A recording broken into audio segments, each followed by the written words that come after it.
Hello दोस्तों, आपका हमारे चैनल डॉक्टर मेडिको पे स्वागत है। आज हम बात करने वाले हैं NCERT line to line human physiology का chapter number 16 excretory product and their elimination. तो चलिए हम शुरू करते हैं बिना टाइम को एक्सपेंड किए हुए।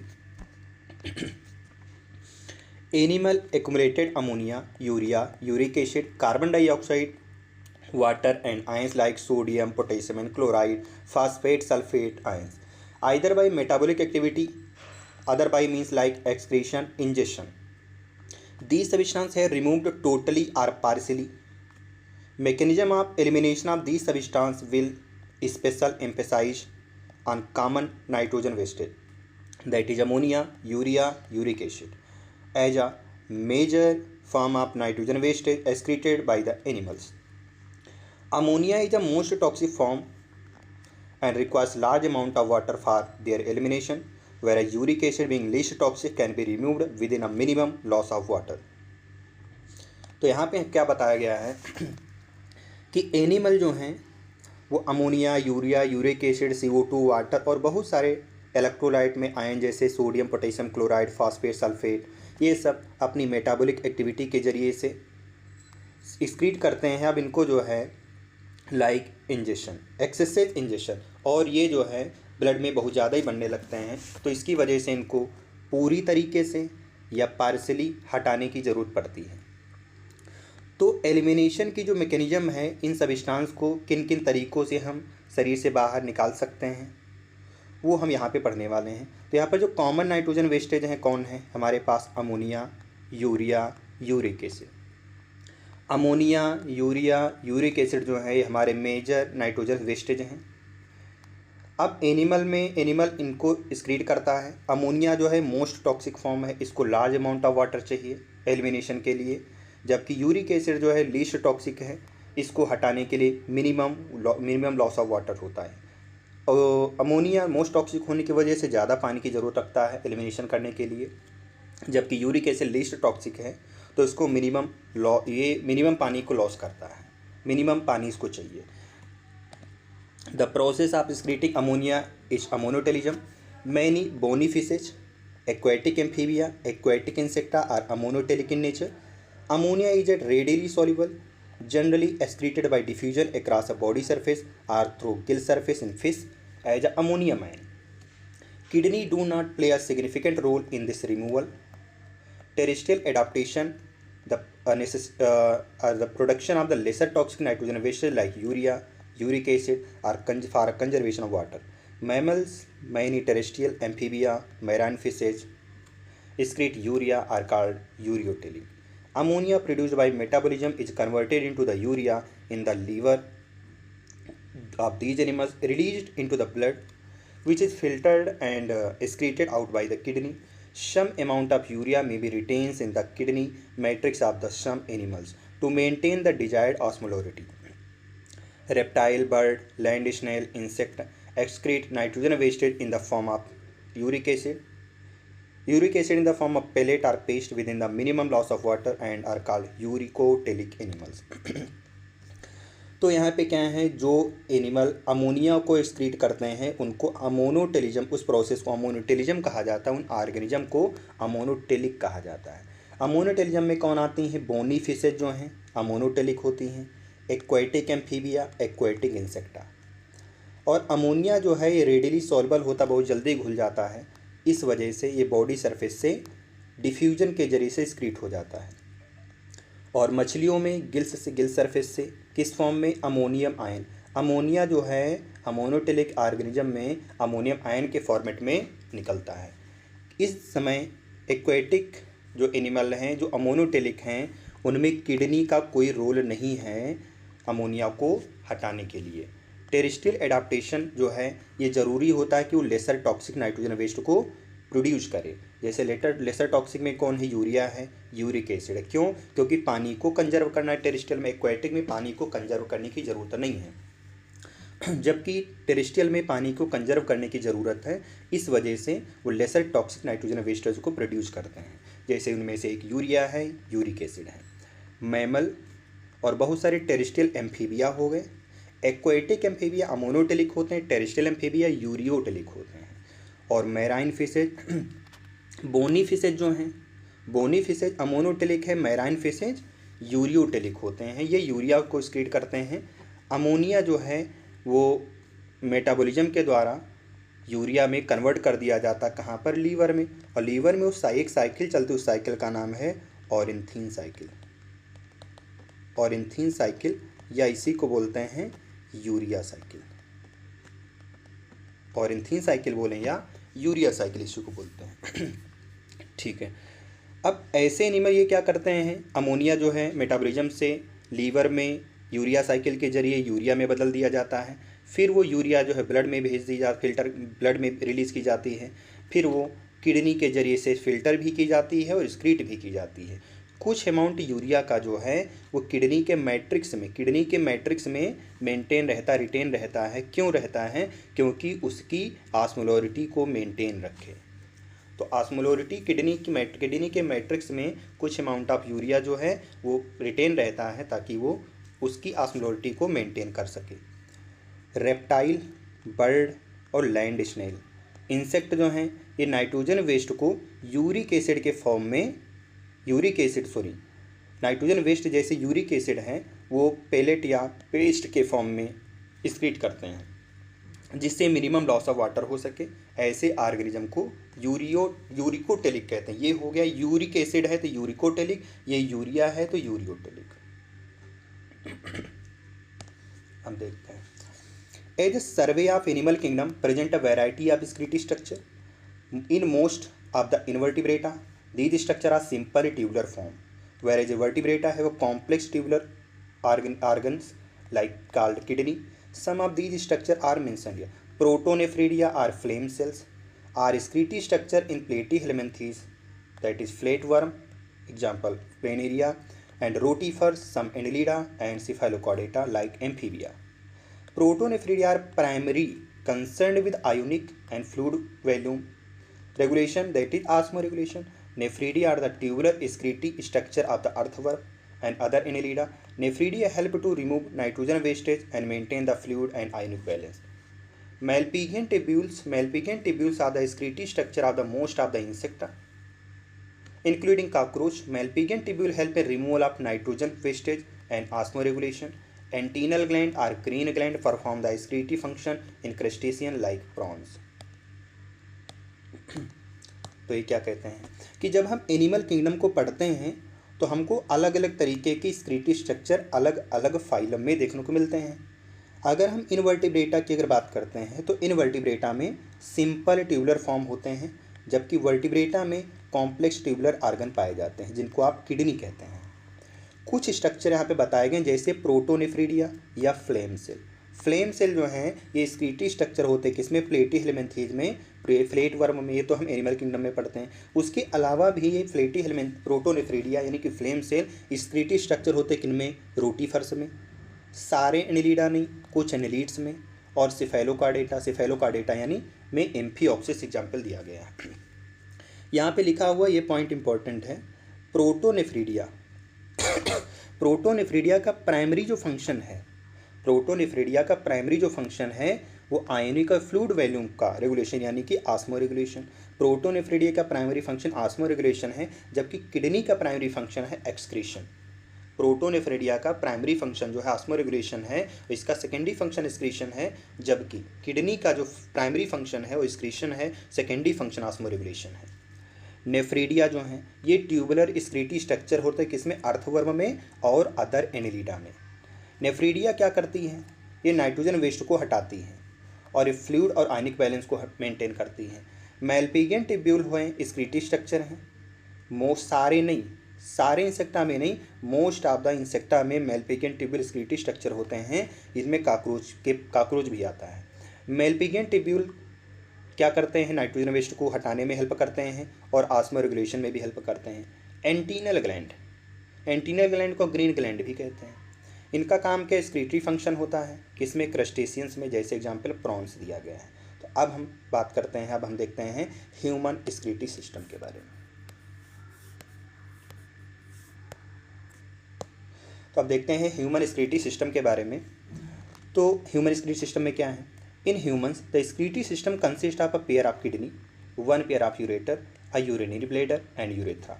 Kidney are reddish brown, bean-shaped structure situated between the last thoracic and third lumbar vertebrae, close to the dorsal inner wall of the abdominal cavity. Each kidney of an adult human measures 10 to 12 cm in length, 5 to 7 cm in width, and 2 to 3 cm in thickness, with an average weight 120 to 170 gram.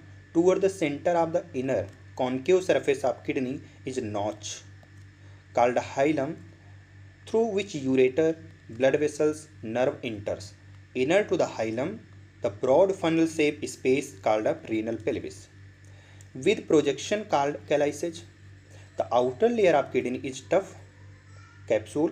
Inside the kidney, there are the two zones, outer cortex and inner medulla.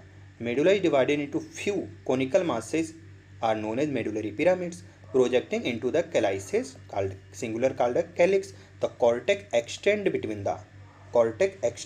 the medullary pyramid as a renal column called a column of Bertini. तो ये क्या कहते हैं, human स्क्रीटी system की अगर हम बात करते हैं तो हमारे पास में क्या है, एक पेयर किडनी होती हैं। अब एक पेयर किडनी है तो उनसे एक एक यूरेटर भी निकलेगा, तो एक पेयर यूरेटर होता है और एक यूरिनरी ब्लैडर है, एक यूरिनरी ब्लैडर है और एक यूरेथ्रा है। तो यूरेथ्रा, यूरिनरी ब्लैडर, यूरेटर और किडनी, ये हमारा ह्यूमन स्क्रीटी सिस्टम बनाती हैं। किडनी का कलर कैसा होता है, रेडिश ब्राउन होता, शेप जो है बीन शेप होता है। ये कहाँ पाई जाती हैं, लोकेशन अगर देखी जाए इनकी, तो इनकी लोकेशन होता है लास्ट थोरेसिक वर्टेब्रे यानी T12 to third lumbar L3 तक। तो लास्ट थोरेसिक वर्टेब्रे यानी T12 and third lumbar vertebrae यानी L3 तक है। कहाँ पर, dorsal inner side, abdominal cavity के पीछे वाले साइड में, यानी कि डॉर्सल इनर वाला पे एब्डोमिनल कैविटी में इनकी लोकेशन है। किडनी की अगर हम थिकनेस देखें तो 10 से 12 सेंटीमीटर लेंथ होती है और इनकी विड्थ 5 से 7 सेंटीमीटर है, 2 से 3 सेंटीमीटर इनकी थिकनेस होती है। और किडनी का जो एवरेज वेट है वो 120 से 170 ग्राम होता है। अगर हम देखते हैं कि किडनी के इनर सेंटर की तरफ एक कॉन्केव सरफेस पाई जाती है, उसके पास में एक नॉच होती है, उस नॉच का नाम है हाइलम। इस हाइलम से यूरेटर, ब्लड वेसल्स और नर्व इंटर करती हैं। हाइलम के अंदर एक ब्रॉड फनल शेप स्पेस पाया जाता है, उसको बोलते हैं रीनल पेल्विस। इस रीनल पेल्विस से कुछ प्रोजेक्शन निकले होते हैं, उनको बोलते हैं कैलाइसेस। तो किडनी की जो आउटर लेयर होती है वो टफ कैप्सूल होती है और किडनी के अंदर जो है उसके पास में दो जोन होते हैं। किडनी के अंदर इनसाइड द किडनी 2 जोन्स होते हैं। बाहर वाले रीजन को बोलते हैं कॉर्टेक्स और अंदर वाले रीजन को मेडुला बोलते हैं। कहीं पर भी 2 रीजन होगा तो बाहर वाले को कॉर्टेक्स, अंदर वाले को मेडुला। कैसे याद करेंगे, आउटर और इनर। आउटर क्या है, कॉर्टेक्स, और इनर क्या है, मेडुला। तो आउटर में ओ आता है, कॉर्टेक्स में ओ आता है, इसमें ऐसा कुछ नहीं है। तो आउटर जो होगा वो कॉर्टेक्स बतलाएगा और इनर जो होगा मेडुला को बतलाता है। तो मेडुला जो है कुछ कोनिकल मासेज में डिवाइडेड होता है, जिनको बोलते हैं मेडुलरी पिरामिड। अब ये जो कोनिकल मासेज होते हैं कैलाइसेज में प्रोजेक्टेड होते हैं। कॉर्टेक्स जो है वो एक्सटेंड करता किसके बीच में, मेडुलरी पिरामिड के बीच में। जो कॉर्टेक्स मेडुलरी पिरामिड के बीच में एक्सटेंड करता है उनको रीनल कॉलम्स बोलते हैं। अब यही रीनल कॉलम्स कहलाते हैं column of Bertini. each kidney has a nearly 1 million complex tubular structure called nephrons, which are functional unit. Each nephron has a 2 part. First is glomerulus, second is a renal tubule.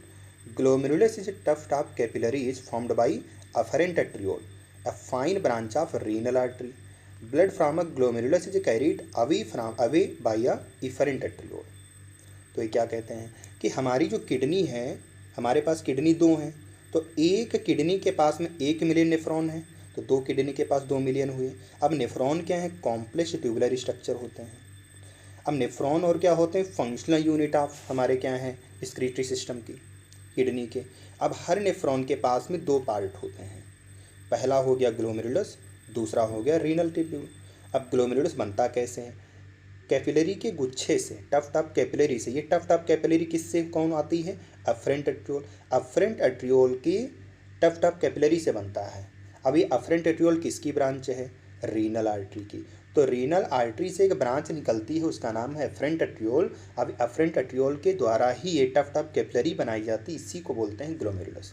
अब blood जो है glomerulus से जो दूर लेके जाएगा, जो glomerulus की तरफ लाती है, वो एफरेंट एट्रियोल है। ए फॉर आना, ए फॉर एफरेंट, और E for exit, E for efferent. तो इफरेंट एट्रियोल क्या होती है? ग्लोमेरुलस से अवे लेके जाती ब्लड को।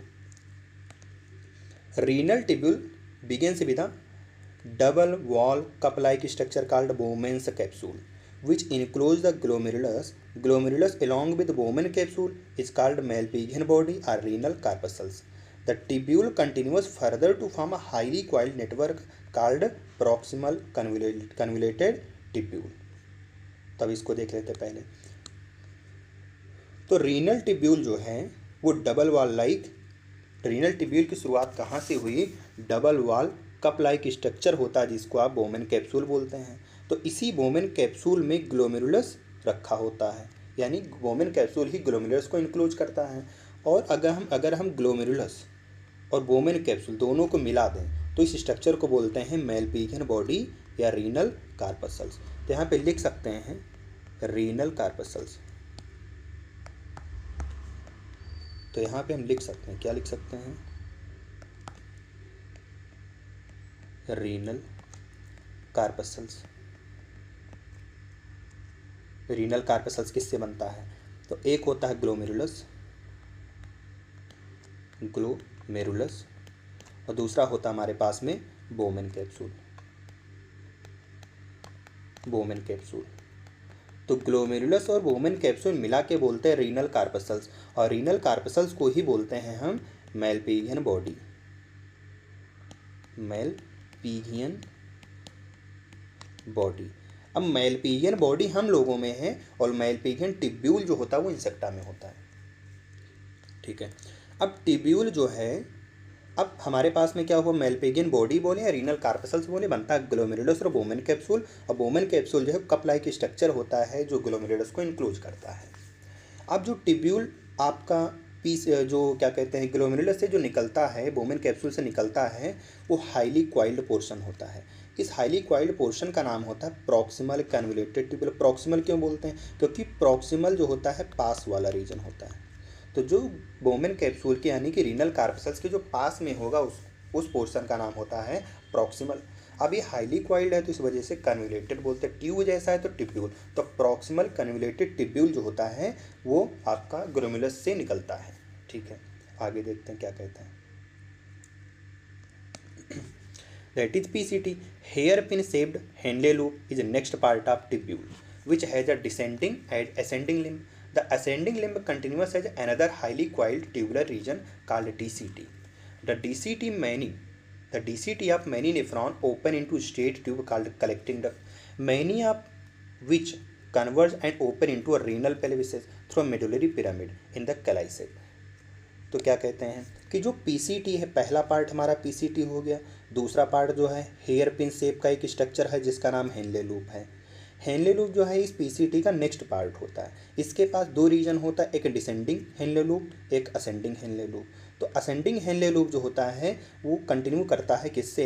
एक हाईली क्वाइल्ड ट्यूबुलर रीजन होता है, वो दूर होता है किससे? ग्लोमेरुलस से। इस वजह से उसको डिजिटल कन्वोल्यूटेड ट्यूबुल बोलते हैं, यानी डीसीटी।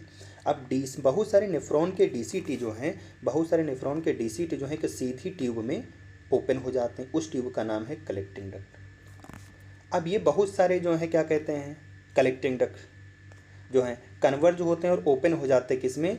Renal pelvis. बहुत सारे कलेक्टिंग डक्ट कहाँ ओपन होते हैं? रीनल पेल्विस में। अब रीनल पेल्विस में कहाँ से कहाँ आएंगे? मेडुलरी पिरामिड से होते हुए रीनल पेल्विस में आके ओपन हो जाते हैं। ठीक है, अब आगे देखते हैं क्या कहता है। Malpighian corpuscles PCT and DCT of nephron are situated in the cortical region of kidney, whereas the loop of Henle deeps into the medulla. In the majority of nephrons, the loop of Henle is short and extend only very little into the medulla. Such a nephron called a cortical nephron.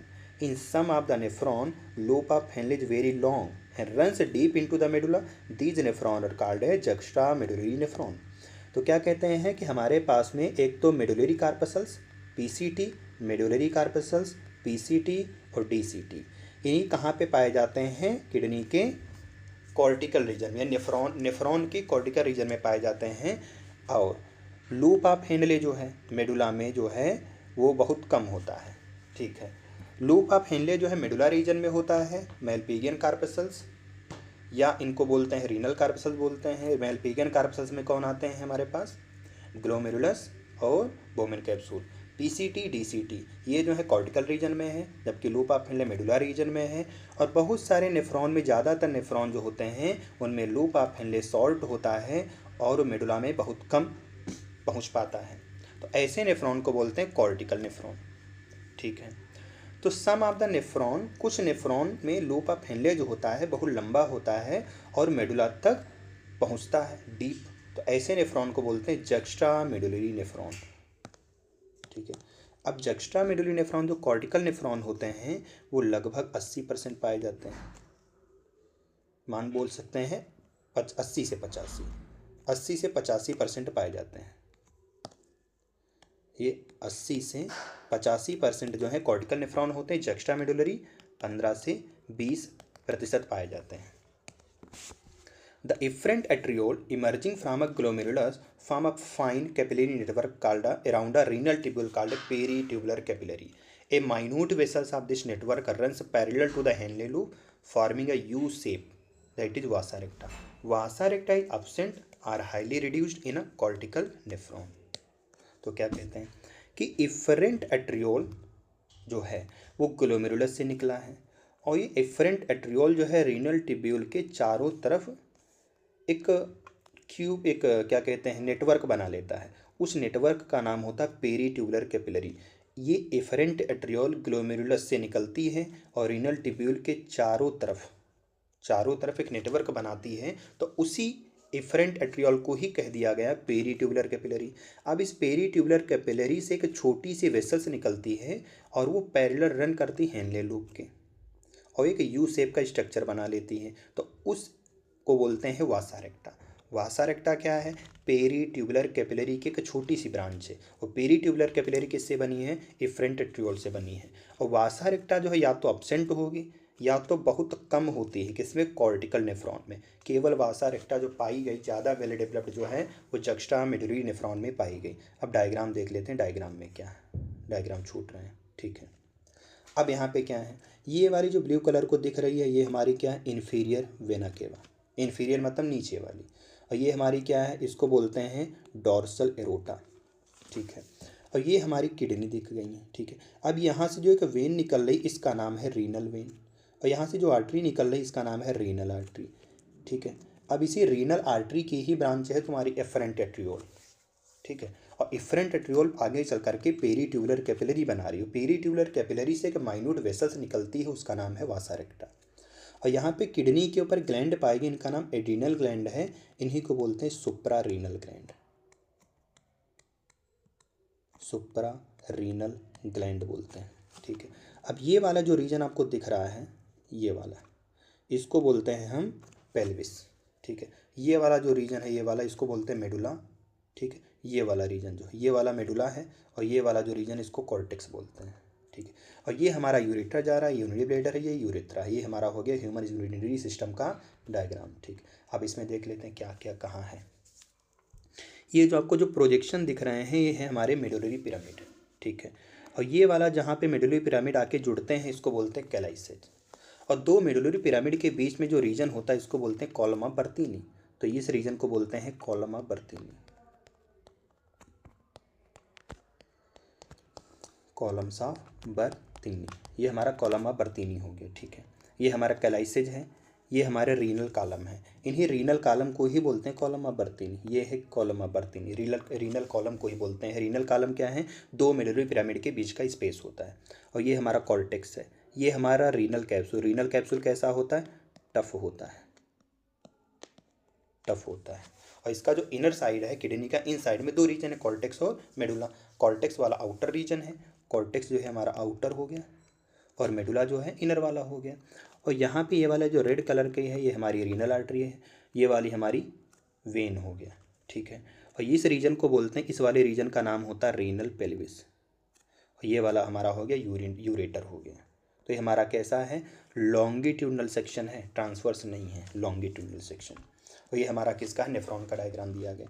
ये हमारी afferent arteriole आई, ये afferent arteriole किससे आई है, ये afferent arteriole आई है कहाँ से, renal artery से। एफरेंट एट्रियोल आई है रीनल आर्टरी से, ठीक है। अभी एफरेंट एट्रियोल आई है, वो ये गुच्छा बना दिया, इसको बोलते हैं ग्लोमेरुलस। ग्लोमेरुलस क्या है, tuft of capillary, tuft of capillary, tuft of capillary है। अब ग्लोमेरुलस को जो है चारों तरफ से कवर्ड करता है, इनक्लोज करता है, उसको बोलते हैं बोमेन कैप्सूल। बोमेन कैप्सूल कैसा होता है, कप शेप होता है। बोमेन कैप्सूल जो है कप शेप्ड स्ट्रक्चर होता है। तो ग्लोमेरुलस और बोमेन कैप्सूल दोनों को मिला के क्या बोलते हैं, मेलपिगियन बॉडी, या इसी को बोलते हैं रीनल कार्पसल्स। और यहाँ से ग्लोमेरुलस से जो निकलती है उसका नाम होता है इफरेंट एट्रियोल। यही इफरेंट एट्रियोल क्या है, यही आपके पास जो पीसीटी डीसीटी यानी कि ट्यूबुलर, यानी कि आप कह सकते हैं पीसीटी डीसीटी हेनले लूप के चारों तरफ एक नेटवर्क बना लेती है, उसको बोलते हैं पेरीट्यूबुलर कैपिलरी। अब इसी पेरीट्यूबुलर कैपिलरी से एक छोटी सी ब्रांच निकलती है, ये हमारी कैपिलरी है, ये कैपिलरी। अब इससे एक छोटी सी ब्रांच निकली, अब ये ब्रांच जो है हमारी हेनले लूप के पैरेलली रन कर रही, ये हेनले लूप के पैरेलली रन कर रही है, तो इसका नाम होता है वासा रेक्टा। वासा रेक्टा किस शेप की है, यू शेप की है। और ये हमारा पीसीटी है। अब ग्लोमेरुलस बोमेन कैप्सूल से आगे हमारे पास में आगे निकलता है पीसीटी। पीसीटी मतलब proximal convoluted tubule highly coiled है, तो ये वाला रीजन हमारा पीसीटी हो गया। पीसीटी के बाद में हमारे पास में एक एच शेप का स्ट्रक्चर पाया जाता है जिसको बोलते हैं हेनले लूप। हेनले लूप का शेप कैसा होगा, hairpin like, hairpin shape.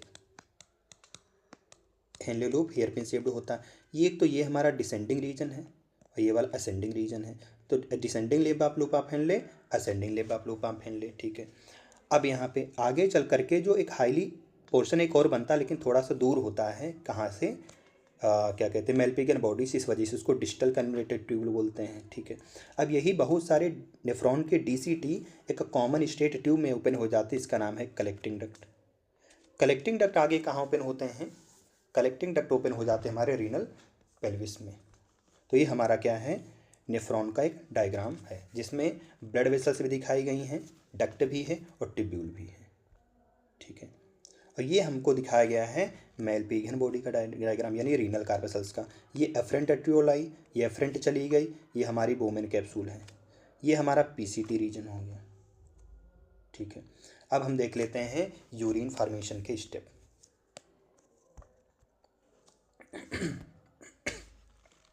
Urine formation involve 3 main processes, namely glomerular filtration, reabsorption, secretion that place in different part of nephron.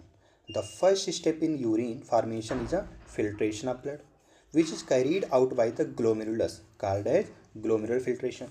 On average, 1100 to 1200 ml of blood filtered by kidney per minute, which constitute roughly 1/5 of the blood pumped out by the each ventricle of the heart in a minute. Glomerular capillary of the blood pressure causes the filtration of blood through a 3 layer. One is endothelium of glomerular blood vessels, and another is a epithelium of Bowman capsule, and third is a basement membrane. Between the 2 layers, the epithelial cell of Bowman capsule called as podocytes are arranged in a intricate manner. So leave some minute spaces called filtration slit are called slit pore. Blood is filtered so finally through these membranes. Almost all the constituent of the plasma except the proteins passes on to the lumens of the Bowman capsule. Therefore it is considered as a process of ultrafiltration. तो क्या कहते हैं कि urine formation में mainly 3 step होते हैं। पहला हमारा क्या है, ग्लोमेरुलर फिल्ट्रेशन, दूसरा रीअब्जॉर्प्शन, तीसरा सिक्रीशन, जो हमारे नेफ्रॉन के अलग अलग पार्ट में देखने को मिलते हैं। जो पहला स्टेप है यूरिन फार्मेशन का, वो क्या है, फिल्ट्रेशन ऑफ ब्लड है। पहला स्टेप क्या है, ग्लोमेरुलर फिल्ट्रेशन है ब्लड का, जो ग्लोमेरुलस से होता है, इस वजह से इसका नाम होता है ग्लोमेरुलर फिल्ट्रेशन। तो ग्लोमेरुलर फिल्ट्रेशन क्या है, यूरिन फार्मेशन का पहला स्टेप है, ठीक है। अगर हम एवरेज अगर बात करते हैं तो 1 मिनट में किडनी जो है 1100 से 1200 ml जो है ब्लड को पंप करती हैं। अब 1100 से 1200 ml और क्या होता है, 1100 से 1200 ml जो है, यही हमारा क्या है, आरवी है, रिजिडुअल वॉल्यूम होता है। इतने रिजिडुअल वॉल्यूम है 1100 से 1200 ml जो है, ये हमारा किडनी 1 मिनट में ब्लड को फिल्टर करती है। और यही जो है हमारा ईच वेंटिकल 1 मिनट में जो ब्लड को पंप करती है उसका 1/5 पार्ट है, यानी कितना परसेंट, 20%। ठीक है। ग्लोमेरुलर कैपिलरी ब्लड प्रेशर जो होता है, ये हमारा काज करता है कि फिल्ट्रेशन ऑफ ब्लड, कि ग्लोमेरुलर कैपिलरी ब्लड प्रेशर जो है, इसी की वजह से ब्लड का फिल्ट्रेशन होता है। कहाँ से, कितनी लेयर से, 3 लेयर से होकर गुजरता है। पहला क्या है, एंडोथेलियम ऑफ ब्लड वेसल्स, पहला हो गया एंडोथेलियम ऑफ ब्लड वेसल्स, दूसरा जो हो गया एपीथेलियम ऑफ वोमेन कैप्सूल, और तीसरा जो हो गया बेसमेंट मेम्ब्रेन, जो हमारा वोमेन कैप्सूल के एपीथेलियम और ब्लड वेसल्स के एंडोथेलियम के बीच में पाया जाता है। और जो वोमेन कैप्सूल की जो एपीथेलियल सेल हैं, वोमेन कैप्सूल की एपीथेलियल सेल को बोलते हैं पोडोसाइट। वोमेन कैप्सूल की एपीथेलियल सेल ही पोडोसाइट होती हैं। ये इस अरेंज में, इस मैनर में, किस मैनर में अरेंज होती, इंटीग्रेट मैनर में, इस मैनर में अरेंज होती हैं ताकि उनमें कुछ छोटे छोटे स्पेस रह जाएं। उन्हीं स्पेस का नाम होता है फिल्ट्रेशन स्लिट, या इनको बोलते हैं स्लिट पोर बोलते हैं। ब्लड जो है फिल्टर किया जाता है इन्हीं मेम्ब्रेन के जरिए से। तो ऑलमोस्ट सारी चीज़ें पाई जाती हैं जो प्लाज्मा में होता है, सारी चीज़ें फिल्ट्रेट में होंगी। वो जो कुछ प्लाज्मा में होगा, खाली एक चीज़ नहीं होती, प्रोटीन। तो हम ये बोल सकते हैं plasma minus protein. Plasma minus protein क्या होगा, फिल्ट्रेट होगा, फिल्ट्रेट ऑफ किडनी। किडनी का जो फिल्ट्रेट होता है वो हमारा क्या होगा, प्लाज्मा में से प्रोटीन अगर हटा देते हैं तो हमारा फिल्ट्रेट होता है। ठीक है। तो प्रोटीन को छोड़ करके बाकी सारी चीज़ें वोमेन कैप्सूल के ल्यूमेन में पास कर जाती हैं। इस वजह से इस फिल्ट्रेशन का नाम है अल्ट्रा फिल्ट्रेशन। अल्ट्रा फिल्ट्रेशन के लिए कौन जिम्मेदार है, पोडोसाइट सेल। पोडोसाइट सेल में जो कुछ स्पेसेज पाए गए जो इस तरीके से अरेंज थी ताकि उनमें कुछ पोर पाए जाएं, उन्हीं पोर से हमारा फिल्ट्रेशन हो जाता है। ठीक है, आगे देखते हैं क्या कहता है। The amount of filtrate formed by the kidney पर minute is called GFR, that is glomerular filtration rate. GFR in a healthy individual is approximately 125 ml per minute or 180 liter per day. Kidney have a built-in mechanism for a regulation of GFR, यानी glomerular filtration rate. One such efficient mechanism is carried out by the juxtaglomerular apparatus JGA. JGA is a special sensitive region formed by the cellular modification in the DCT region and afferent arteriole at the location their contact. A fall in GFR can activate the JG cell to release renin, which can stimulate the GFR and thereby GFR back to normal. तो क्या कहते हैं कि हमारे पास में कितना filtrate kidney जो है 1 मिनट में करती हैं, 1 मिनट में कितना किडनी ब्लड को फिल्टर करती हैं, वो उसका होता GFR। तो एक हेल्दी इंडिविजुअल में अगर देखा जाए तो 1 मिनट में किडनी लगभग 125 ml ब्लड को फिल्टर करती है 1 मिनट में। ठीक है। दिन में बात करें तो 180 लीटर ब्लड को फिल्टर कर देती हैं, 180 लीटर फिल्ट्रेट करती हैं किडनी। ठीक है। किडनी के पास में एक मैकेनिज्म होती है ताकि वो GFR को रेगुलेट कर सकें। वो मैकेनिज्म जो है कौन कंप्लीट करता है, JGA यानी जक्स्टाग्लोमेरुलर अपरेटस। अब JGA कैसे करता है, JGA के पास में एक स्पेशल सेंसिटिव रीजन होता है जो सेलुलर मॉडिफिकेशन से बनता है। कहाँ पर, DCT रीजन में। JGA अपरेटस कहाँ होता है, DCT रीजन में। ये बनता कैसे, सेलुलर मॉडिफिकेशन से बनता है। और एफरेंट एट्रियोल जो होती हैं DCT के कॉन्टेक्ट में आती हैं इसी लोकेशन पे। तो DCT के कॉन्टेक्ट में आती तो ऐसे अपना एक्सचेंज होता रहता है। अब जैसे GFR कम होता है तुरंत JG सेल जो हैं एक्टिवेट होकर के रेनिन को रिलीज कर देती हैं। रेनिन क्या करता है, GFR को बढ़ा देता है। उसके बाद में GFR दोबारा फिर नॉर्मल हो जाता है।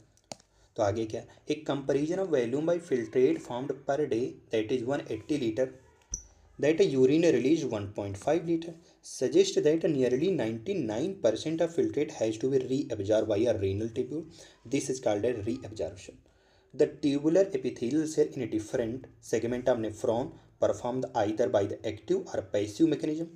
For example, substance like glucose, amino acid, or sodium in the filtrate reabsorb actively, whereas the nitrogen wastage absorbed by the passive transport. Reabsorption of water also occur passively in a initially segment of nephron. During urine formation, tubular cells secrete substance like H plus, K plus ion, and ammonia into the filtrate. Tubular secretion is also an important step in urine formation and help in the maintenance of ionic acid base balance of the body fluid. तो क्या कहते हैं कि यहाँ पे अगर compare करें तो किडनी जो है एक दिन में लगभग 180 लीटर ब्लड को फिल्टर करती हैं, लेकिन हम यूरिन निकालते कितना है, 1 से 1.5 लीटर। तो लगभग 99% जो है फिल्ट्रेट जो है वो रीअब्जॉर्ब कर लिया जाता है, एब्जॉर्ब नहीं रीअब्जॉर्ब कर लिया जाता है रीनल ट्यूब्यूल के द्वारा। इसी प्रोसेस का नाम है एब्जॉर्प्शन नहीं रीअब्जॉर्प्शन बोलते हैं। ट्यूबुलर एपिथेलियल सेल जो हैं अलग अलग सेगमेंट हैं, अलग अलग नेफ्रॉन के सेगमेंट में अपना अलग अलग काम करती हैं, चाहे वो एक्टिवली चीज़ों को एब्जॉर्ब कर रही हो चाहे पैसिवली कर रही हो। तो एक्टिवली एब्जॉर्प्शन किसका है, ग्लूकोज, एमाइनो एसिड और सोडियम आयन का। ये फिल्ट्रेट में रीअब्जॉर्प्शन होता कैसे, एक्टिवली।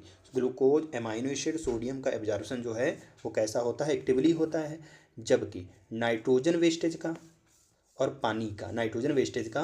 पानी का पैसिवली होता है। ठीक है, अब पानी का रीअब्जॉर्प्शन कहाँ होता है, initial segment of nephron. Initial segment कौन है, हमारा पीसीटी है। तो पानी का रीअब्जॉर्प्शन पीसीटी में पैसिवली होता है।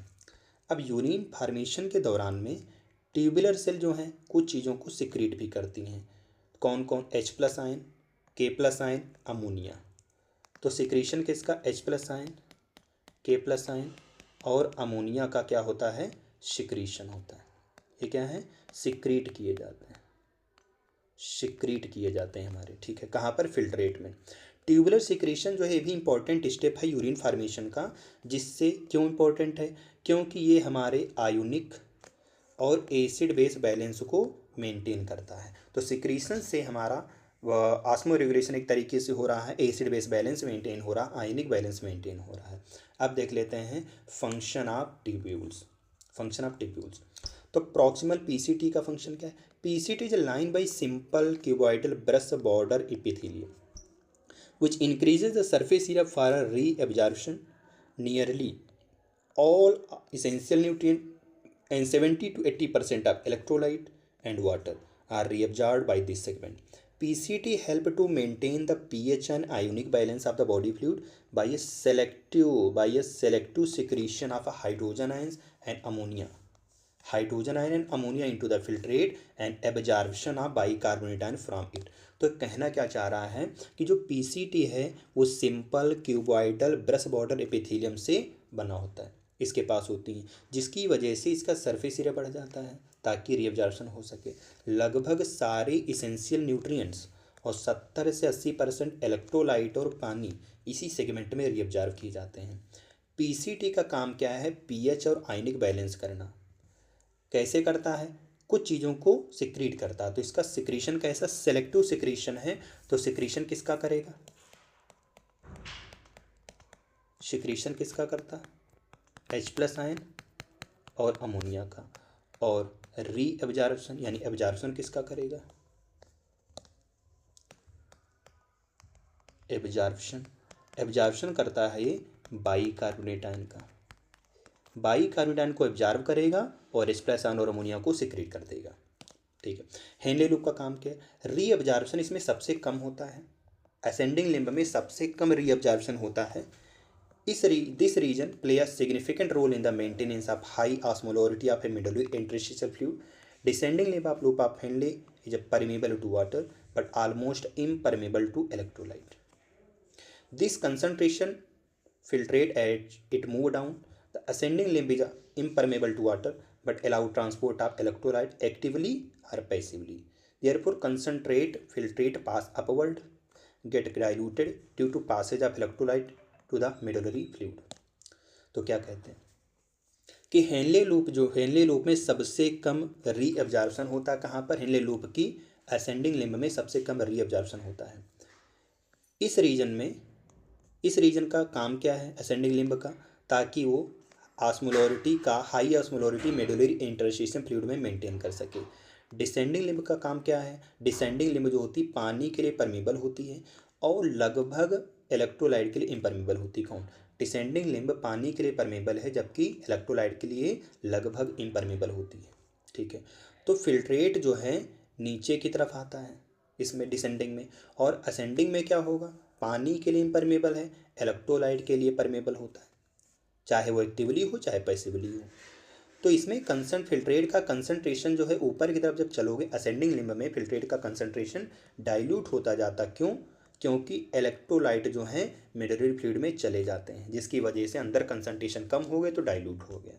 अब डीसीटी रीजन देखते हैं। Conditional reabsorption of sodium and water take place in this segment. DCT is capable of reabsorption of bicarbonate ion and selective secretion of H plus ion, potassium ion and ammonia. ठीक है, maintain the pH and sodium potassium balance in the blood. ठीक है, तो क्या कहते हैं DCT में conditional reabsorption होता है। DCT में कंडीशनल रीअब्जॉर्प्शन किसका? सोडियम आयन और पानी का। सोडियम और पानी का कंडीशनल रीअब्जॉर्प्शन होता है और सेलेक्टिव सिक्रीशन करता। सिक्रीशन किसका करेगा? H plus ion, potassium ion and ammonia. तो एब्जॉर्प्शन किसका होगा? एब्जॉर्प्शन किसका होता है? सोडियम आयन एंड पानी का। कैसा? कंडीशनल। कंडीशनल। और सेलेक्टिव सिक्रीशन किसका होगा? Selective secretion. तो सेलेक्टिव सिक्रीशन किसका होता है? सबका। H प्लस आयन भी आता है, अमोनिया भी आती है और हमारे पास में पानी भी आता है। पानी नहीं आता, K प्लस पोटेशियम आयन। तो H प्लस आयन, अमोनिया और पोटेशियम आयन का सेलेक्टिव सिक्रीशन होता है और कंडीशनल रीअब्जॉर्प्शन किसका होगा? सोडियम और पानी का। ठीक है, अब यहाँ पे हमको डायग्राम दिया गया, ये हमको PCT रीजन में है। ठीक है, अब यहाँ पर पोटेशियम और H प्लस आयन का DCT रीजन में क्या हो रहा है? एब्जॉर्प्शन हो रहा है। ये देखो, इसका हो रहा है एब्जॉर्प्शन। और PCT रीजन में किसका हो रहा है? H प्लस आयन और अमोनिया का एब्जॉर्प्शन हो रहा है। और यहाँ पर सिक्रीशन किसका हो रहा है? पोटेशियम आयन का सिक्रीशन है, पानी का है, सोडियम का है। ठीक, और यहाँ पर किसका है? सोडियम का। ठीक है, नहीं नहीं नहीं नहीं, यहाँ पे जो दिया गया है ये एब्जॉर्प्शन है। ठीक है, ये एब्जॉर्ब हो रहा है। तो ये हमारे पास में सोडियम, पानी और बाइकार्बोनेट आयन ये क्या हो रहे हैं? एब्जॉर्ब हो रहे हैं। ये एब्जॉर्ब हो रहे हैं, ये क्या हो रहा है? सिक्रीट हो रहा है। ठीक है, और यहाँ पर भी वही है। यहाँ पर क्या है? अमोनिया और ये क्या हो रहे हैं? सिक्रीट हो रहे हैं और ये क्या हो रहा है हमारे पास? एब्जॉर्ब हो रहे हैं। ठीक है, PCT रीजन में। और ये हमको जो दिया गया डिसेंडिंग लूप ऑफ हिम, ये थिक सेगमेंट होता है। असेंडिंग लिम्ब थिक होता है, लैंग्वेज में नहीं दिया गया है। और डिसेंडिंग लिम्ब कैसा होता है? थिन होता है। ये कलेक्टिंग डक्ट है। यहाँ से सोडियम के लिए कैसा है? इलेक्ट्रोलाइट के लिए परमेबल होती है, ये पानी के लिए परमेबल होती है। ये मेडुला है। ठीक है, और कुछ अमाउंट जो है कलेक्टिंग डक्ट से भी यूरिया निकलती है। कुछ अमाउंट में यूरिया जो है कलेक्टिंग डक्ट से भी निकलती है। किस वजह से? क्योंकि मेडुला में मेडुलरी इंटरस्टिशियम फ्लूइड की ऑस्मोलरिटी को मेंटेन कर सके। तो यहाँ पे कुछ लैंग्वेज में बोला है, reabsorption and secretion of major substance different part of nephron arrow indicate direction of movement of material. ठीक है, कलेक्टिंग डक्ट क्या कहता है? Collecting duct, long duct extend from cortex of kidney to the inner part of the medulla. Large amount of water could be reabsorbed from this region to produce concentrated urine. This segment allow passage of small amount of urea into medullary interstitium to keep the osmolarity. Play a role in maintenance of pH and ionic balance of blood by a selective secretion of H plus ion, K plus ion. तो यहाँ पे क्या कहता है? Collecting duct कैसी होती है? ये किडनी के कॉर्टेक्स रीजन से आती है और मेडुला तक जाती है और ये लार्ज अमाउंट ऑफ पानी का एब्जॉर्प्शन करता है इसी रीजन में, ताकि वो यूरिन को कंसंट्रेट कर सके। इस सेगमेंट में थोड़ा बहुत यूरिया का भी अमाउंट मेडुलरी इंटरस्टिशियम में आ जाता है। किससे? कलेक्टिंग डक्ट से, ताकि उसकी ऑस्मोलरिटी मेंटेन रहे। और इसका काम क्या है? पीएच और आयनिक बैलेंस को मेंटेन करना। कैसे? सेलेक्टिव सिक्रीशन से। किसका किसका कलेक्टिंग डक्ट सिक्रीशन करती है? H प्लस आयन और K प्लस आयन। ये किसका करेगी सिक्रीशन? H प्लस आयन और K प्लस आयन को सिक्रीट करती है। अब आगे देखते हैं mechanism of concentration of filtrate. Mammals have to ability to produce a concentrated urine. The Henle loop vasa recta play a significant role in this. Flow of filtrate in the two limbs of loop Henle loop in opposite direction and thus form a counter current.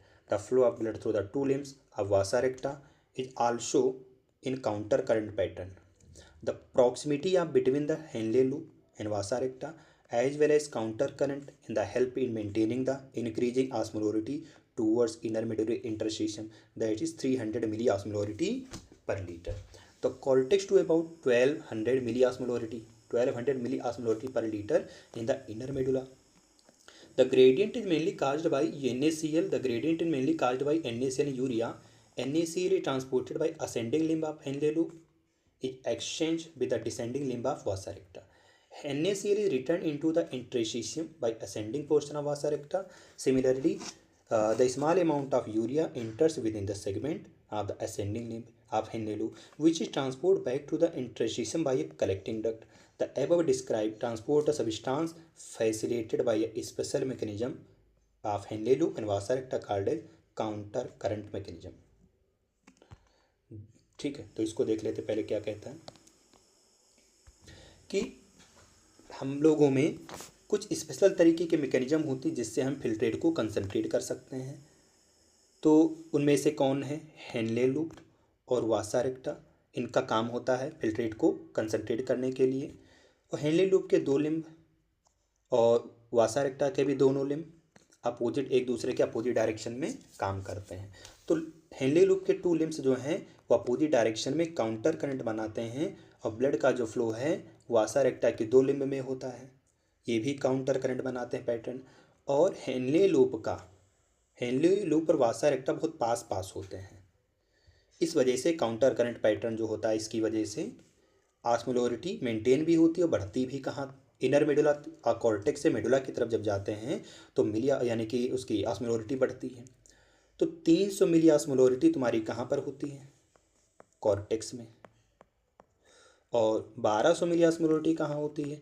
Medulla में होती है। तो inner medulla, ये gradient किसकी वजह से होता है? ये ग्रेडियंट जो है NaCl और यूरिया की वजह से। ये काउंटर करंट मैकेनिज्म में जो ऑस्मोलरिटी जो ग्रेडियंट बनना है किसकी वजह से आ सकता है? नमक और यूरिया की वजह से। NaCl जो है वो ascending limb of loop of Henley के द्वारा ट्रांसपोर्ट किया जाता है और ये एक्सचेंज कर ली जाती है, यानी कि ascending limb of loop of Henle और descending limb of vasa recta के द्वारा NaCl का एक्सचेंज किया जाता है। फिर NaCl दोबारा इंटरस्टिशियम में आ जाता है असेंडिंग पोर्शन ऑफ वासा रेक्टा से, यानी कि असेंडिंग लिम्ब जो है हेनले लूप ने छोड़ा और डिसेंडिंग लिम्ब वासा रेक्टा ने लिया। फिर वासा रेक्टा का असेंडिंग पोर्शन छोड़ता है NaCl को, और इसी तरीके से स्मॉल अमाउंट यूरिया का जो है थिन सेगमेंट यानी असेंडिंग लिम्ब का सेगमेंट पतला होता है, थिन सेगमेंट में क्या करता है? एंट्री करता है। हेनले लूप के असेंडिंग लिम्ब में small amount of urea entry करता है। उसके बाद में क्या होता है कि कलेक्टिंग डक्ट के द्वारा दोबारा इंटरस्टिशियम में भेज दिया जाता है। क्यों? क्योंकि कलेक्टिंग डक्ट भी यूरिया को सिक्रीट करती है। तो इन सब्सटेंस को ट्रांसपोर्ट करने के लिए एक स्पेशल अरेंजमेंट है जो हेनले लूप और वासा रेक्टा ने बनाया। इस मैकेनिज्म को बोलते हैं counter current mechanism. This mechanism help to maintain a concentration gradient. यही मैकेनिज्म क्या करती है? कंसंट्रेशन ग्रेडियंट को मेंटेन करती है। किसमें? मेडुलरी इंटरस्टिशियम में। Presence of such interstitial gradient help in easy passage of water from a collecting duct tubule thereby concentration the filtrate that is urine. Human kidney can produce urine nearly 4 times concentration of initial filtrate. तो क्या कहते हैं कि हम लोगों के पास में urine को कंसंट्रेट यानी कि फिल्ट्रेट को कंसंट्रेट करने की मैकेनिज्म होती है। अब वो कंसंट्रेशन कहाँ तक होगी? मेडुलरी इंटरस्टिशियम में, क्योंकि कॉर्टेक्स में जो था 300 मिली ऑस्मोलरिटी था, 300 से 1200 हो गया, लगभग कितने टाइम्स? 4 time concentrate. तो हमारी जो यूरिन होती है वो इनिशियल फिल्ट्रेट का 4 टाइम कंसंट्रेट होता है। किसका? इनिशियल फिल्ट्रेट का 4 टाइम कंसंट्रेट यूरिन लगभग हो जाता है। तो हम यूरिन जो टर्म बोलते हैं वो कलेक्टिंग डक्ट में बोलते हैं। कलेक्टिंग डक्ट में ही हम यूरिन टर्म बोलते हैं फिल्ट्रेट को। ठीक है, अब डायग्राम देख लेते हैं। ये हमारा एफरेंट एट्रियोल थी। ठीक है, ये हमारा एफरेंट एट्रियोल है। ठीक है, ये हमारा जो है टफ कैपिलरी से ग्लोमेरुलस बना, ये कप शेप की कवरिंग जिसको वोमेन कैप्सूल बोलते हैं। ठीक है, ये हमारी क्या है? पीसीटी रीजन, ये हमारा क्या है, पीसीटी हो गया, पीसीटी रीजन। ये हमारा हेनले लूप हो गया, ठीक है, ये हमारा हेनले लूप हो गया, ठीक है। ये हेनले लूप का असेंडिंग रीजन, ये डिसेंडिंग रीजन, ये वाला असेंडिंग रीजन है। ये हमारा वासा रेक्टा, वासा रेक्टा का ये क्या होगा, असेंडिंग, ये क्या होगा, डिसेंडिंग, क्योंकि इसमें चलता है डिसेंडिंग से असेंडिंग, इसमें चलता है असेंडिंग से, सॉरी, डिसेंडिंग से असेंडिंग की तरफ, उल्टा चलता है एक दूसरे के साथ में। तो यहाँ पे कॉर्टेक्स में 300 मिलियास्मोलरिटी की कंसंट्रेशन, कहाँ पर, कॉर्टेक्स में। और मेडुला में जो है कितना, 1200 मिलियास्मोलरिटी हो गया, 300, 600, 900, 1200 हो गया। तो इनर मेडुला में, आउटर मेडुला नहीं, आउटर मेडुला नहीं, इनर मेडुला में इसकी कंसंट्रेशन जो है 1200 मिलियास्मोलरिटी हो जाती है। अब देखो यहाँ पे दिखाया गया है कलेक्टिंग डक्ट से यूरिया भी निकल रहा है और पानी, तो यूरिया और पानी दोनों कलेक्टिंग डक्ट से एक्सक्रीट किए जाते हैं। यहाँ पर यूरिया निकल रहा है और यहाँ पर जो है इसको एब्जॉर्ब कर लिया जा रहा है, फिर यहाँ पे इसको छोड़ दिया जा रहा है। तो इस तरीके से हमारा पैटर्न चलता है। अब देखते हैं regulation of kidney function, kidney के फंक्शन को रेगुलेट कैसे किया जाता है।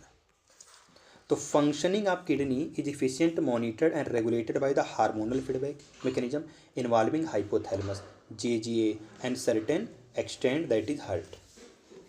तो इसमें क्या कहते हैं कि किडनी की जो फंक्शनिंग है वो मॉनिटर की जाती है, रेगुलेट की जाती है। तो कैसे होगा, हार्मोनल फीडबैक मैकेनिज्म से काम करता है।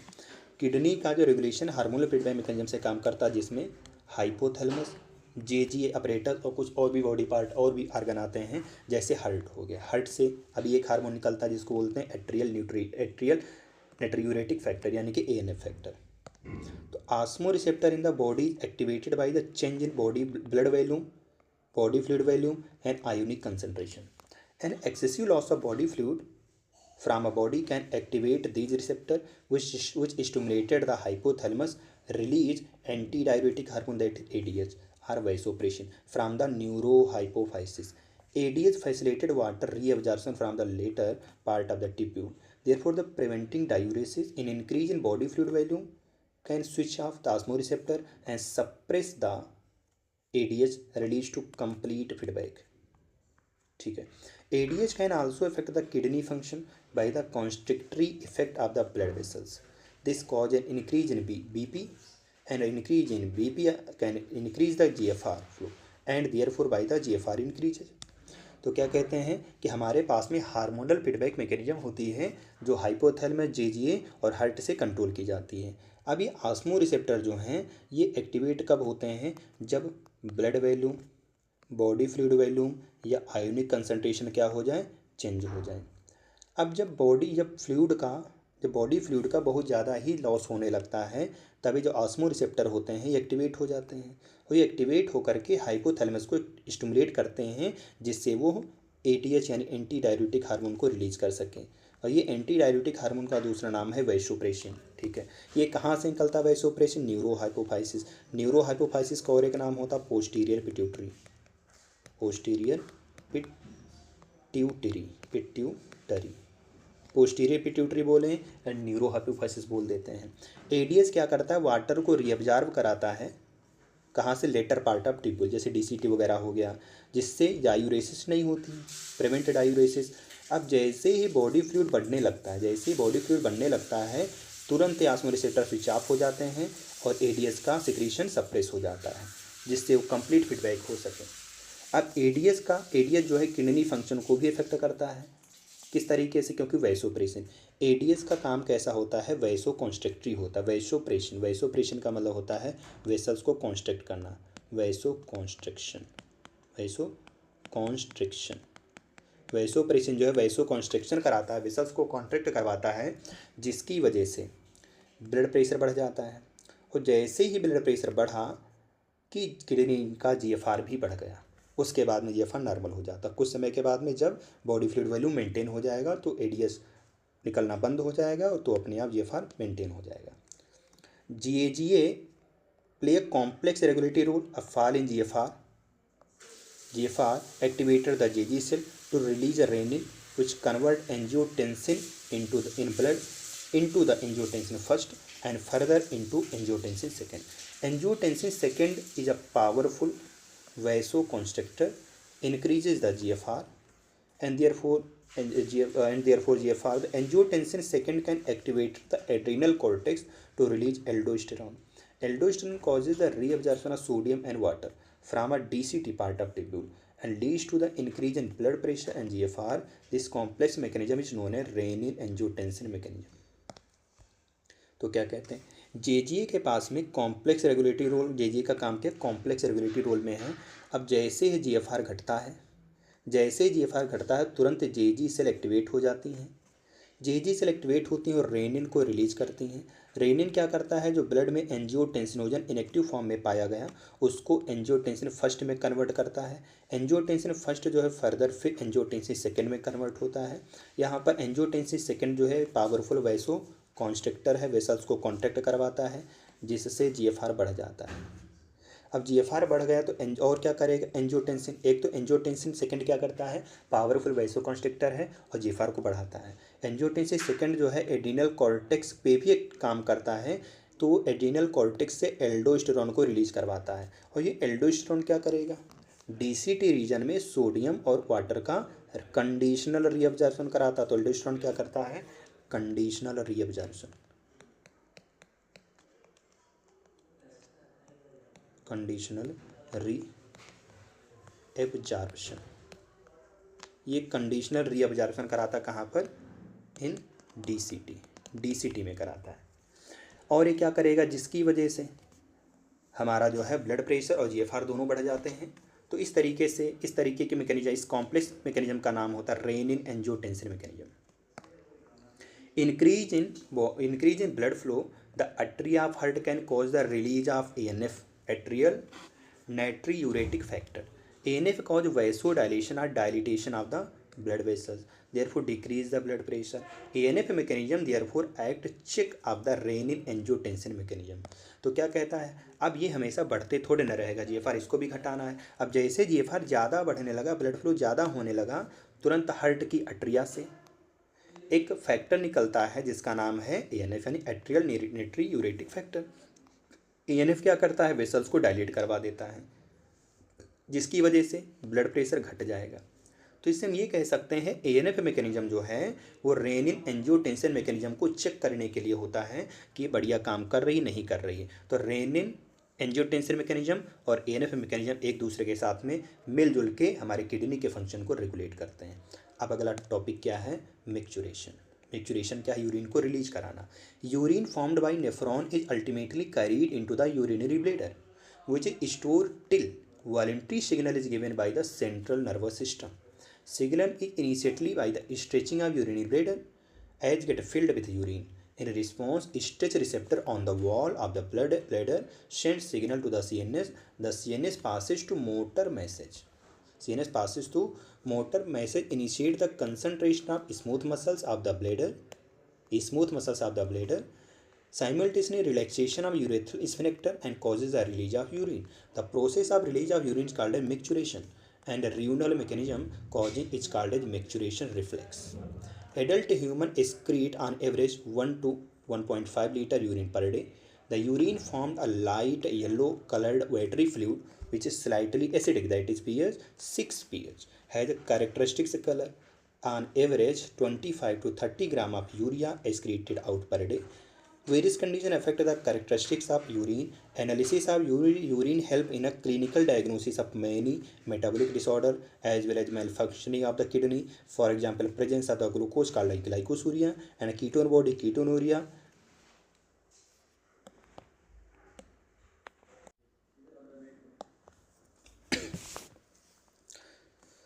The presence of glucose is called glycosuria and ketone body is called ketonuria in the urine are the indicative of the diabetes mellitus, that is sugar. तो इसमें क्या कहते हैं, मैक्चुरेशन होता क्या है। मैक्चुरेशन जो है, यूरिन जो है नेफ्रॉन के जरिए से बन गई है, फिर यूरिन को यूरिनरी ब्लैडर में लाया जाता है, फिर वहाँ पे स्टोर होती है कब तक, जब तक voluntary signal central nervous system को नहीं भेजे जाते।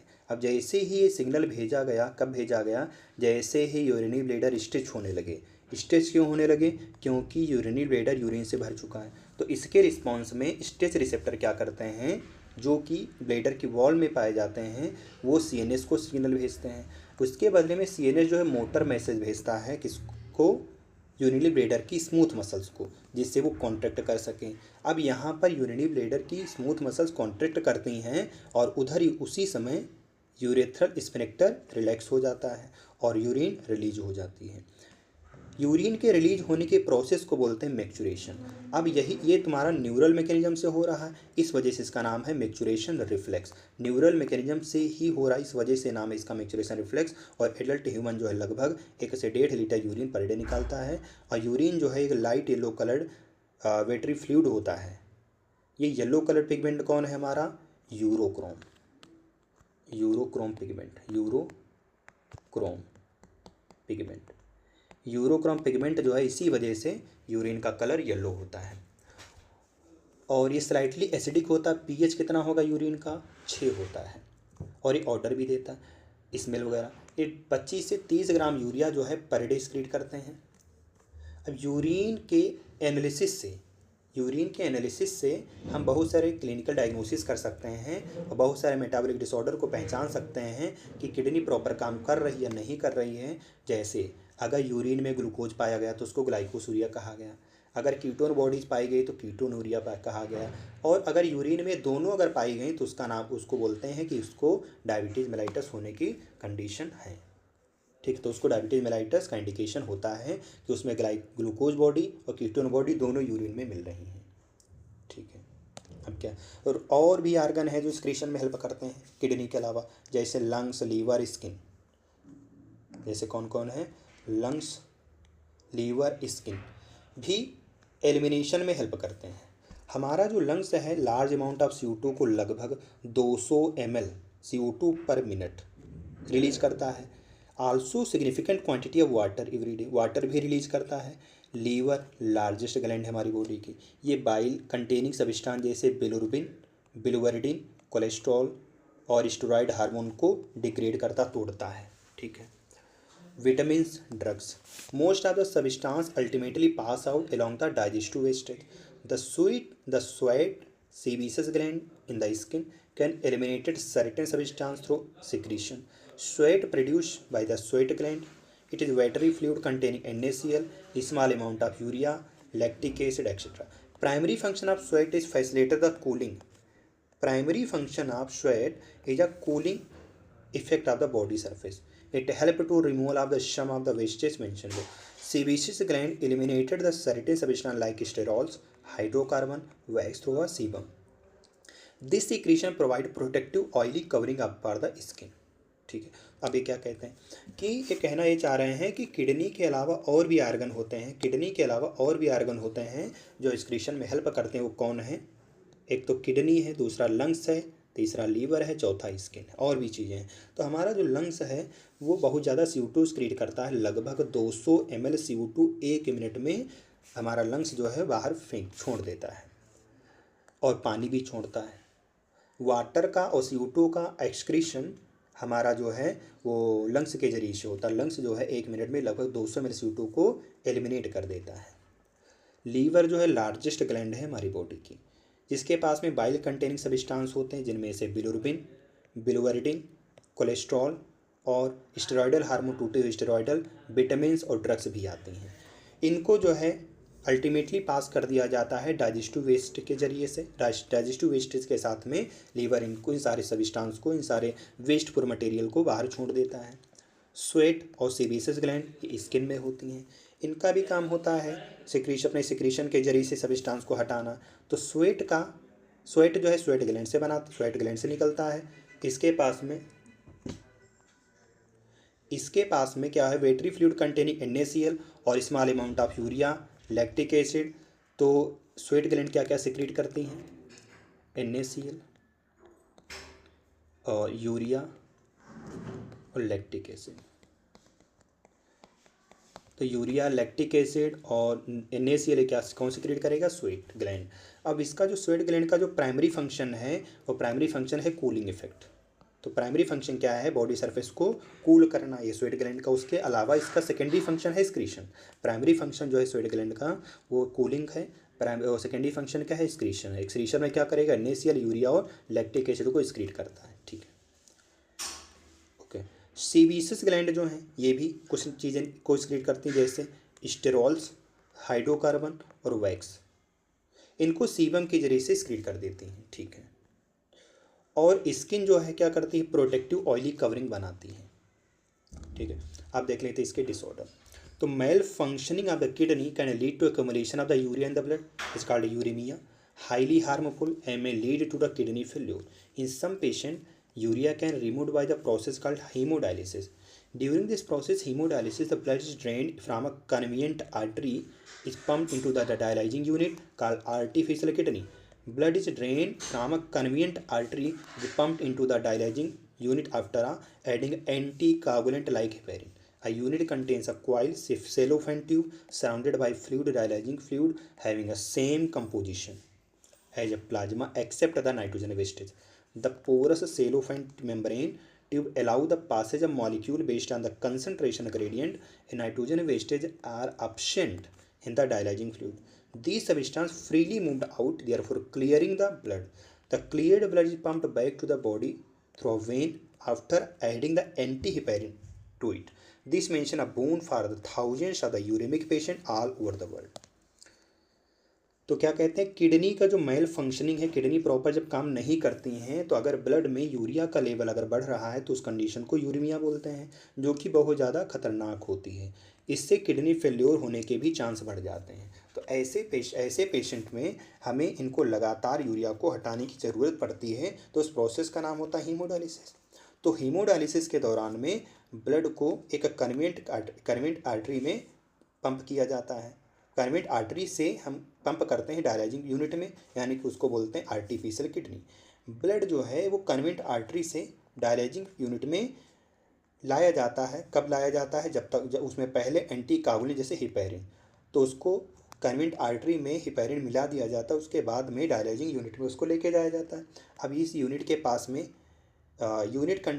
यूनिट के पास में कि सेलोफेन ट्यूब होती जो कि पोरस होती है, जिसमें ये सेलोफेन ट्यूब के चारों तरफ डायलाइजिंग फ्लूइड होता है। और इसका कंपोजिशन सेम होता है जो प्लाज्मा में होता है। प्लाज्मा में नाइट्रोजन वेस्ट पाए जाते हैं, इस डायलाइजिंग फ्लूइड में नाइट्रोजन वेस्ट नहीं होते हैं। और ये पोरस नेचर होने की वजह से ये मॉलिक्यूल को अलाउ करती है कि इससे कंसनट्रेशन ग्रेडियंट के बेसिस पे इसके जो नाइट्रोजन वेस्टेज होते हैं इसी पोरस मेम्ब्रेन के जरिए से डिफ्यूज हो जाते हैं। तो जो नाइट्रोजन वेस्टेज होते हैं डायलाइजिंग फ्लूइड में एब्सेंट होते हैं और फ्रीली बाहर हो जाते हैं। जो क्लियरिंग ब्लड को क्लियर करने के बाद वेन में ब्लड को पंप करने के बाद उसमें एंटीहिपैरिन मिला दिया जाता है। The cleared blood is pumped back to the body through vein after adding the antiheparin, यानी कि एंटीहिपैरिन मिलाने के बाद जो है ब्लड को वेन के जरिए से भेज दिया जाता है बॉडी में। तो एक तरीके का जो आर्टिफिशियल जो किडनी है हज़ारों लोगों के लिए एक वरदान है। Kidney transplantation ultimate mention in the consideration of acute renal failure, that is kidney failure. A functioning kidney is used in a transplantation for a donor, preferably close relative, minimize its chance of rejection by the immune system of host. Modern clinical procedure have increased the success rate of such a completed technique. तो kidney transplantation का जो final जो ultimately जो correction है renal failure का जो ultimately जो correction हो क्या है, किडनी ट्रांसप्लांट करना। किडनी का जो फंक्शनिंग है वो देखी जाती है कि डोनर का ट्रांसप्लांटेशन कैसा है। तो डोनर जो है क्लोज रिलेटिव होना चाहिए, जिसकी वजह से कम चांस होते हैं कि हमारा इम्यून सिस्टम जो है होस्ट का उसको रिजेक्ट कर सके। मॉडर्न क्लिनिकल प्रोसीजर के अकॉर्डिंग जो है सक्सेस रेट काफ़ी ज़्यादा बढ़ गई है। रीनल कैलकुलाई क्या है, stone are insoluble mass of crystallised salt oxalate found within the kidney. तो रीनल कैलकुलाई क्या है कि स्टोन होता है, इनसॉल्युबल मास होता है जो घुल नहीं सकते हैं, क्रिस्टलाइज सॉल्ट होते हैं, किसके बनते हैं, ऑक्जेलेट के बनते हैं किडनी के अंदर। ग्लोमेरुलोनेफ्राइटिस क्या है कि अगर किडनी के ग्लोमेरुलाई में इन्फ्लामेशन होता है तो उसको बोलते हैं ग्लोमेरुलोनेफ्राइटिस। समरी भी देख लेते हैं एक बार। तो समरीन क्या है, many nitrogen containing substance ion CO2 water accumulated body है एलिमिनेटेड, ठीक है। तो बहुत सारे नाइट्रोजन वेस्टेज को हमारी बॉडी क्या करती है, उनको एलिमिनेट करती रहती है। नेचर ऑफ नाइट्रोजन वेस्टेज जो हैं वो बनते हैं और उनको अलग अलग एनिमल में उनका एक्सक्रीशन अलग अलग तरीक़ों से होता है। वो मेनली किस पर डिपेंड करता है, हैबिटेट पे, यानी कि अवेलेबिलिटी ऑफ वाटर पे। अमोनिया, यूरिया, यूरिक एसिड जो है मेजर नाइट्रोजन वेस्टेज होते हैं। प्रोटोनेफ्रिडिया, नेफ्रेडिया और मेल्पिगियन ट्यूब्यूल, ग्रीन ग्लैंड और किडनी, ये जो कॉमन एक्सक्रीटरी ऑर्गन है एनिमल में, इनका काम केवल एलिमिनेशन नहीं नाइट्रोजन वेस्ट का, और ये हमारे आयोनिक और acid base balance body fluid को भी मेंटेन करते हैं। ह्यूमन के एक्सक्रीटरी सिस्टम के पास एक पेयर किडनी, एक पेयर यूरेटर और एक यूरिन ब्लैडर और एक यूरेथ्रा होता है। हर किडनी के पास में लगभग 1 मिलियन ट्यूबुलर स्ट्रक्चर होते हैं जिनको नेफ्रॉन बोलते हैं। नेफ्रॉन क्या है? Functional unit of kidney. इनके पास 2 पोर्शन होते हैं, एक ग्लोमेरुलस होता है, दूसरा रीनल ट्यूब्यूल होता है। ग्लोमेरुलस जो है टफ कैपिलरी से बनता है, जो एफरेंट एट्रियोल के टफ कैपिलरी से जो स्ट्रक्चर बनता है उसको आप ग्लोमेरुलस बोलते हैं। एक पतली ब्रांच होती है रीनल आर्टरी की, वहाँ से आपकी एफरेंट एट्रियोल निकलती है। तो एफरेंट एट्रियोल कहाँ से निकलती है? रीनल आर्टरी से निकलती है। रीनल ट्यूब्यूल जो है हमारे double wall cup shape structure जिसको बोमेन कैप्सूल बोलते हैं, उससे शुरू होता है और फिर आगे चल करके डिफ्रेंशिएट होता है प्रॉक्सिमल कन्वर्जेंट ट्यूब्यूल में जो हाईली कॉइल्ड होता है, हेनले लूप जो हेयर पिन शेप का होता है, फिर डीसीटी ये भी हाईली कॉइल्ड पोर्शन होता है। बहुत सारे डीसीटी नेफ्रॉन के बहुत सारे डीसीटी एक कॉमन कलेक्टिंग डक्ट में ओपन हो जाते हैं। फिर वो बहुत सारी कलेक्टिंग डक्ट उसमें रीनल पेल्विस में ओपन हो जाते हैं मेडुलरी पिरामिड से होकर के। बोमेन कैप्सूल जो है वो ग्लोमेरुलस के साथ मिल करके मेल्पिगियन या रीनल कार्पसल्स बनाता है। यूरिन फॉर्मेशन में 3 स्टेप होते हैं। पहला filtration, reabsorption and secretion. Filtration जो है नॉन सेलेक्टिव प्रोसेस, पॉइंट यहाँ है। फिल्ट्रेशन जो है नॉन सेलेक्टिव प्रोसेस और सिक्रीशन सेलेक्टिव है। फिल्ट्रेशन जो है वो हमारा नॉन सेलेक्टिव प्रोसेस है। Performed by the glomerulus using glomerular capillary blood pressure. About 1200 ml blood are filtered by the GFR glomerulus per minute to form 125 ml are filtrated into the Bowman capsule per minute, that is GFR. तो GFR कितना है? 125 ml है, ठीक है। और filtration कैसी? Non selective process होती है, ठीक है। JGA के पास में स्पेशलाइज्ड पोर्शन है। नेफ्रॉन का एक स्पेशलाइज्ड पोर्शन होता है जिसको जीजीए बोलते हैं, जक्स्टाग्लोमेरुलर apparatus। इसका काम क्या? जीएफआर को रेगुलेट करना। लगभग 99% जो होता है फिल्ट्रेट वो अलग अलग नेफ्रॉन के रीजन में ऑब्जर्व कर लिया जाता है। पीसीटी में मेजर रीअब्जॉर्प्शन होता है और सेलेक्टिव सिक्रीशन होता है। हेनले लूप का काम क्या है? मेनली ऑस्मोलरिटी मेंटेन करना। तो 300 मिली ऑस्मोलरिटी कहाँ होती? कॉर्टेक्स रीजन में। और इनर मेडुला में 1200 मिली ऑस्मोलरिटी होती है किडनी के अंदर इंटरस्टिशियम में। डीसीटी और कलेक्टिंग डक्ट जो हैं ये एक्सटेंसिव रीअब्जॉर्प्शन करते हैं। डीसीटी और कलेक्टिंग डक्ट जो हैं ये एक्सटेंसिव रीअब्जॉर्प्शन ऑफ वाटर और कुछ सर्टेन इलेक्ट्रोलाइट को अलाउ करते हैं और ये ऑस्मो रेगुलेशन में हेल्प करते हैं। H+, K+, ammonia. H+, K+, ammonia ये जो है सिक्रीट होते हैं कहाँ पर? फिल्ट्रेट में, ट्यूब्यूल के जरिए से। और काम क्या करते हैं? आयोनिक बैलेंस और पीएच बैलेंस बॉडी फ्लूइड का करते हैं। काउंटर करंट मैकेनिज्म जो है ये हमारे 2 लिम्ब, लूप ऑफ हेनले और वासा रेक्टा के दोनों लिम्ब के साथ मिलजुल के काम करता है जो एक दूसरे के साथ में एंटी पैरेलल होता है। कैपिलरी जो है पैरेलल होती हेनले लूप के, वासा रेक्टा जो है हेनले लूप के पैरेलली होती, वो भी अपोजिट डायरेक्शन में फ्लो होगा। फिल्ट्रेट कंसनट्रेट होता जाता है जैसे नीचे जाते हैं डिसेंडिंग लिम्ब में, और डाइल्यूट होता है जैसे हम असेंडिंग लिम्ब में ऊपर की तरफ चलते हैं तो डाइल्यूट होता है। अगर डिसेंडिंग लिम्ब में अगर चलेंगे तो कंसनट्रेटेड होगा, ठीक है। इलेक्ट्रोलाइट और यूरिया ये हमारे इंटरस्टिशियम में रिटेन रहते हैं, डीसीटी ताकि उसकी ऑस्मोलरिटी मेंटेन रहे। डीसीटी और कलेक्टिंग डक्ट जो हैं ये फिल्टर करते हैं, फिल्ट्रेट को कंसनट्रेट करते हैं लगभग 4 गुना। 300 मिली ऑस्मोलरिटी से 1200 मिली ऑस्मोलरिटी, लगभग ये 4 गुना कंसनट्रेशन हो गया। ये एक्सेलेंट मैकेनिज्म होती है ये पानी को कंजर्व कर सकें। यूरिन जो है यूरिनरी ब्लैडर में स्टोर किया जाता है कब तक? जब तक वॉल्यूंटरी सिग्नल ना आए। कहाँ से? सीएनएस से, बाई मोटर न्यूरॉन्स। और फिर यूरेथ्रा रिलैक्स होकर के यूरेथ्रा से यूरिन को निकाल दिया जाता है जिसको बोलते हैं मैच्योरेशन। स्किन, लंग्स, लीवर भी एक्सक्रीशन में हेल्प करते हैं। तो ये हमारा chapter excretive product and their elimination complete हुआ। अब हम मिलते हैं नेक्स्ट चैप्टर में।